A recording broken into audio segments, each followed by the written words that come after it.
Trying every restaurant in Sunnybank, part 18. Tonight for dinner, we're trying Miss Seven noodles, specializing in Yunnan style dishes. This style of noodle is traditionally known for rice based noodles and celebrated for their chewy texture, rich broths, and diverse flavor profiles. Of course, we couldn't go past trying their specialty drinks. We tried both the sour plum drink with chunks of dried fruits as well as their sweet lemon tea. This is the perfect palate cleanser between meals. Firstly, we tried the dumplings in chicken broth. These dumplings were so plump, full of tender pork meat, cabbage, and sprinklings of green onion.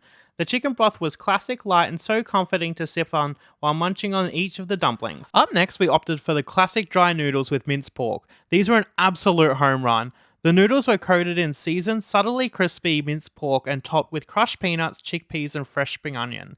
The sauce was the star of the show. It was rich umami and clung well to the noodles. It was a perfect blend of sour and spicy. While this dish was incredible, the noodles could have been slightly firmer. Still an absolute recommend. Up next, we tried one of their smaller side dishes, the chili oil and pepper beef. This is a cold dish focusing on the quality of the meat itself. The sauce was light, which allowed the richness of the pepper cure meat to come through. It was thinly sliced, so perfectly tender and moorish. Finally was the crowning glory. This is the most recommended dish to try when coming here. The bone broth noodles with slow cooked big beef bone. As you can literally see, the meat is fall off the bone tender and heavenly. The juices from the meat soaked through the subtle flavors of the broth to create a delicate and flavorful experience. This is the first time trying sweet corn in a soup noodle, and it gave a delightfully sweet pop in each bite. You can tell with these dishes the focus is heavily on the quality of each ingredient, as it's homely and comforting without being overbearing. Overall, the dishes at Miss Seven Noodle were simple yet unique and ultimately satisfying. Where should we go next?